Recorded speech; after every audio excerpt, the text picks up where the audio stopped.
My problem is that I'm scared to just start a conversation with a girl because I have no idea what to say.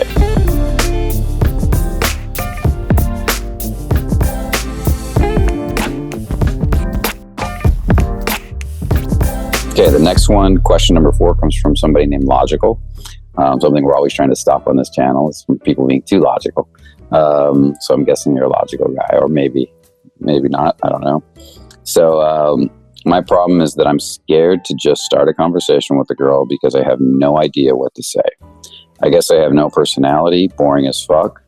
I heard you talk about getting into your emotions in your body, and it seems like a solution.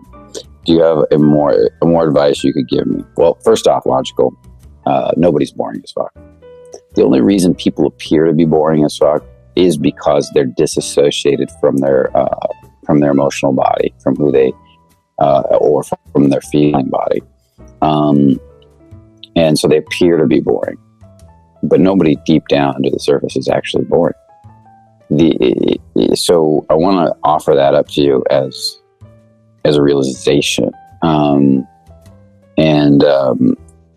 just because I used to think I was boring as fuck, and I used to think, and now I've got 19,000 followers on a YouTube channel, but whatever we're at right now, and I travel the world giving big talks, and it all had to do with me getting out of my analytical mind, logical mind, and down to more feeling.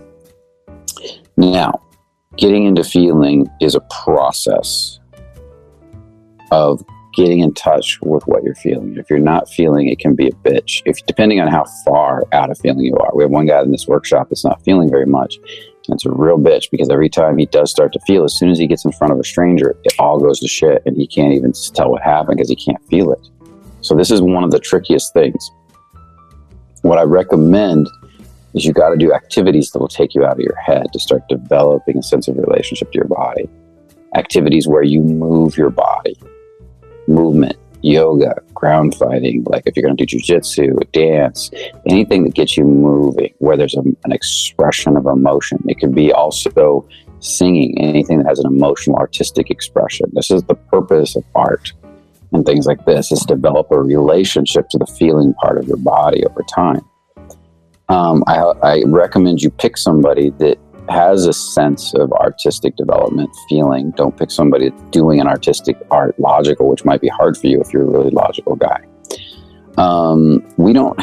We have tons of teachings on this, but we don't have anything online about it. And the reason is it's hard to, I don't know that it's hard to translate online. I just haven't put time into thinking of the best ways to do it. So I was going to say it's hard to translate online, but I don't want to buy into that reality. So what we do is we teach a lot of subtle movement, like moving a little body, not exercise, but for waking up the nerve endings in that part of the body to develop a greater sense of feeling through the hands, through the chest, through the body, learning to relax, not tighten up unnecessary muscles, so we can start communicating because what happens is as that stuff relaxes and opens, those parts of the body, more emotion transfers from me to you, or you to me. You start to feel me more. We feel a deeper sense of sadness, love, happiness, joy. These are, and it's like musical instruments to another person. It pulls them in, it pulls a woman in.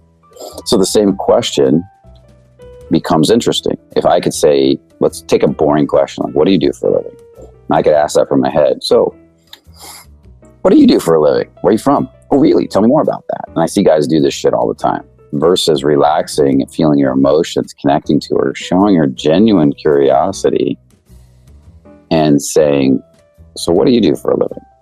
Really? Tell me more. Why'd you choose that? Really? Well, that's interesting. Or not interesting. Or let's talk about something else because I can tell it bores her. Or what she does. She doesn't even, you don't really like what you do, do you? Or you do. You know, it's being willing to go there and own it, even if it's a boring question. I've given clients the assignment of working on feeling, and actually Dave came up with this the first time, but I think it's a great assignment. We've done it many times since, is to go out and ask boring questions, but do them with as much deep feeling and genuine sincerity as possible. And you'd be surprised at how even boring questions work at that point. So developing that part of yourself that feels is huge. So start playing with movement, art, get out to one of our workshops because we'll talk directly about it. And this is where it's really important that you get out, because then I can assess where you're at. I can look at who you're being, how you're being. I could talk to you about it and help to understand, because there's a lot of different ways to move through it. Some people will pop right in, and some people will take a while. Depends on how complex their defenses are to feeling their own emotions. Now, when you start feeling your emotions, this is the key in, they're probably not going to feel good to you. They're probably going to hurt at first. And you're going to feel sad or lonely or hurt. And then you're going to start working your way up to the lighter emotions, courage, acceptance, peace, love. And the reason that is because the reason you're not feeling your emotions is because they don't feel good. You've gone down the emotional scale and then started to wall off because you don't like them. If they were all peace, acceptance, courage, love, then going into feeling would be natural and spontaneous because it would feel freaking great. But first, when you go into feeling, you tend to go into that stuff and climb back out. Okay? Good. And I'm not against therapy if you got a good therapist that understands what it is to feel your body. A somatic therapist would be an example of that. People like that. So hopefully that answers your question. There's a lot, just watch through a lot of the videos. Watch people in feeling that speak passionately, that have emotion. Let them affect you and notice how they're being, not what they're saying. Their tone of voice drops, their expression, their heart, the way they talk with their hands usually. Watch successful people that are self-made, that started with nothing, that built their way up. They usually have a lot of expression. Watch people like Richard Branson, Jim Carrey when he gives his talks, or even Will Smith when he gives his motivational talks. You can feel all this emotion on him. And that can be really good too. Also, if you find the right acting classes. I'm not a fan of all of them because some of them are very brutal for no apparent good reason, but some of them are beautiful and they can be painful. Don't get me wrong. Good actor coaching is painful, but because they're taking you through these emotional rides. But then you got to translate what they teach you into everyday conversation in the real world. So I'm going to leave you with that for now. I'm going to think about this question more because a little part of me that wants to find a way to answer this question, not just for you, but for all the other people that have the same question at a deeper level. So I'm going to be thinking about this in the background, see if we come up with more answers.